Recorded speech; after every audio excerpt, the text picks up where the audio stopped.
Bizzaro at Six Flags Great Adventure was the first Bolliger Mabillard Floorless coaster. Originally opening in 1999 as Medusa, this was an extremely important ride for the amusement industry. It was among the most successful prototype coasters ever built in terms of quality and reliability. So in this video, I will touch on this ride's history and provide a detailed review of Bizzaro. Six Flags Great Adventure went on a roller coaster binge in the 1990s. In 1993, the park added one of the first B&M inverted coasters in Batman the Ride. This coaster was an absolute crowd pleaser with its forceful inversions and glass smooth ride, and it's still among the park's most popular coasters today. In 1995, the park added Viper, a problematic Togo prototype. This coaster was not only unreliable, but was extremely rough too, which is why it was removed after less than 1 decade of operation. In 1996, the park added Skull Mountain, which was more of a family coaster, but they added another thrill coaster in 1997 in Batman Robin the Chiller. However, this dueling Premier Rides launch coaster was a disaster from day one. While the ride was enjoyable and very intense, it was among the most unreliable roller coasters in the world. The ride's official opening was delayed until 1998, and the coaster closed in 2007 after a decade of sporadic operation. Originally, Great Adventure planned to add a Cyclone wooden coaster clone to the park in the late 1990s. Six Flags had Cyclone clones at 4 of their parks already. You had Texas Cyclone at Astroworld in Houston, Georgia Cyclone at Six Flags Over Georgia, Cyclone at Six Flags Magic Mountain, and Viper at Six Flags Great America. So this was a layout that Six Flags had a lot of experience with.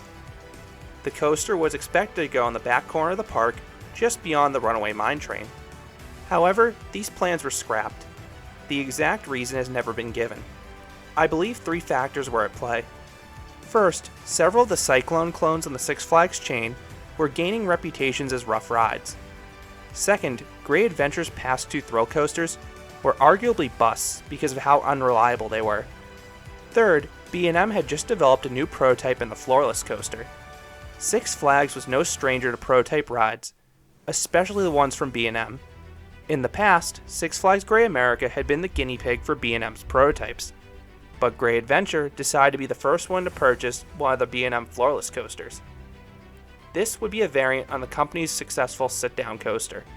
The seats would be raised and the floor would be eliminated, which allowed the legs of riders to dangle freely above the track. This gave riders more freedom and a unique visual. The coaster was built in the back corner of the park as part of Frontier Adventures, where the Cyclone clone was originally planned. This coaster opened as Medusa, and it seemed like a curious name for a Western-themed section of the park, but Great Adventure themed the ride to an old mine train haunted by Medusa.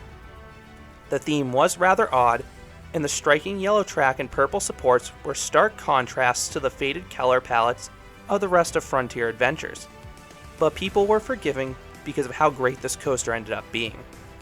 Medusa opened in 1999, and it was a major success for both the park and B&M. Medusa was a high-capacity, ultra-smooth crowd pleaser, which was just what Great Adventure needed after the park's last 2 thrill coasters were flops. And the success of the ride spurred Six Flags to order 3 additional floorless coasters for their parks in 2000, in Superman Krypton Coaster at Six Flags Fiesta Texas, Batman Night Flight at Six Flags Worlds of Adventure, aka the former Geauga Lake, and Medusa at Six Flags Discovery Kingdom, which had a different layout despite sharing the same name. B&M would go on to build 13 floorless coasters in total, including 2 more at Six Flags parks.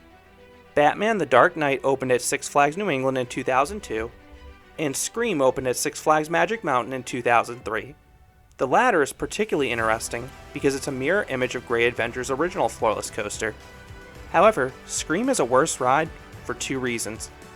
1, it was literally built in a parking lot, so it feels soulless. 2, it tends to have a nasty vibration. But back to Great Adventure. Medusa was transformed into Bizzaro for the 2009 season. This was the same year as Six Flags New England also decided to transform Superman Ride of Steel into Bizzaro. Given a dark blue paint scheme, Bizzaro is one of Superman's most formidable foes, so it was another curious fit for Great Adventure's Frontier-themed area. The retheme was accompanied by some additional effects, most of which still remain to this day. The coaster received mist field S shields at the base of the first drop. The ride received an intense fire blast after the ride's dive loop. The ride received some cardboard cutouts, most notably in the entrance to the ride's area, and after the ride's mid-course drop. The coaster also received this weird spiky cylinder that was placed under the ride's corkscrews. I'm not quite sure what it's supposed to be, but it causes one of the most shocking head choppers on any coaster. Plus, it also emits fog and has some multicolored lights at night. All of the aforementioned effects are still in place today, but there is one that was removed. Bizzaro originally opened with onboard audio. To install the audio, the middle two seats on the back row were removed. While the audio was an interesting mashup of music and action when it worked, it was rather unreliable, which is why it was removed just a few years after the Bizarro retheme. And thankfully the park did eventually re-add the middle two seats to the back row to get the ride running at max capacity again.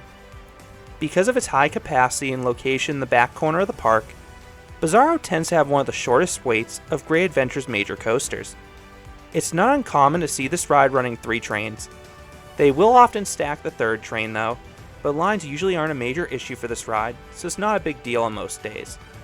Bizzaro does not currently run for holiday in the park, and because of its location, it sometimes closes on off-peak weekdays towards the very start and end of the season if staffing is an issue for the park.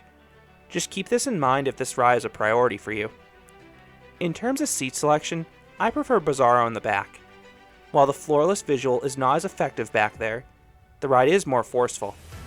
Bizzaro begins with a U-turn out of the station, and then you climb the 142-foot or 43-meter tall lift hill. Because the ride is adjacent to the safari, you get some really unique views ascending the lift. Conversely, the best views of Bizzaro can also be had from the safari. Once atop the lift, you twist to the left down the 132-foot or 40-meter tall drop. Up front, this drop doesn't do much, but in the back, it does have some solid whip. You then whiz through the misty S shields and navigate a giant 114-foot or 35-meter tall vertical loop. In terms of positive Gs, this loop and the following dive loop are just okay. But if you ride in the back row, you do get a little bit of hang time atop the loop when you start to slow down. The same thing happens in the back row in the dive loop. This is the main reason I prefer the back row in Bizzaro. And this dive loop is accompanied by the powerful fire effects. The heat is palpable both on and off ride, and the visual of zooming past 2 tall fire jets is always a treat. That is followed by a fantastic 0G roll. This element combines the sustained float with a forceful whip throughout the train. It's probably my favorite element on Bizzaro, which is the case with most B&M loopers. You then traverse a Cobra Roll by the ride's entry plaza. This Cobra Roll rides very similarly to the vertical loop and dive loop. It's not overly strong in terms of positive Gs or whip, but it does offer a little bit of hang time in the back row at the apices of the inversions. You then curve up into the mid-course brake run, only slowing down a tad before dropping back down to the ground. This drop fails to offer any airtime, laterals, or whip unfortunately, but the following low turn is great. It hugs the ground, and with a good amount of speed too, so it pulls some good Gs. It also rockets past some cardboard cutouts that help enhance the sense of speed. You then coast over a forceless S-hill before navigating 2 final inversions, the thrilling Corkscrews. These are the snappiest inversions on the ride, but you also have that aforementioned visual. It's rare to get a head chopper like this on an inversion, especially one that comes this close to riders. You then zip over a little speed hill that actually gives a faint pop of airtime in the back row, and then you rise up into the brake run, ending the ride after traversing 3,985 feet or 1,215 meters of twisted track. Before going into my final thoughts, I want to discuss this coaster's pacing and smoothness. In terms of pacing, Bizzaro is pretty good in the back row.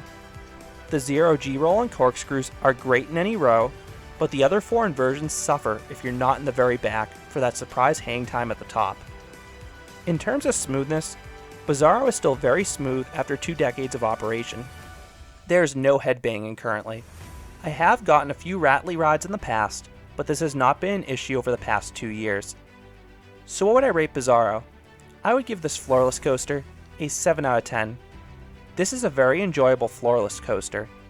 This is an extremely re-rideable multi-looper. All 7 inversions are quite enjoyable in the back, but the 0 G-roll and corkscrews are wonderful in any row. This coaster is a strong layout, and the additional theming elements along the course adds some neat visuals and near misses to help it stand out from the other floorless coasters. But like I said, you do really need to ride this one in the back to get the full experience. Otherwise, some of the elements do break up the pacing. I believe I underrated Bizzaro in my top B&M floorless coaster video I made last year. After my re-rides on Bizzaro, I think this now may be my third favorite floorless coaster after Superman Krypton Coaster and Discovery Kingdom's Medusa, and I much prefer this to Scream because of the ride setting and, more importantly, the smoother ride. So those are my thoughts on Bizzaro, B&M's original floorless coaster. Have you ridden Bizzaro? What are your thoughts on this coaster, either when it ran as Medusa or how it runs today? I would love to hear your comments down below. If you enjoyed this review, I'd appreciate if you gave this video a like and you considered subscribing, because there'll be a lot more roller coaster and amusement park videos here at Canopy Coaster. Thanks for watching.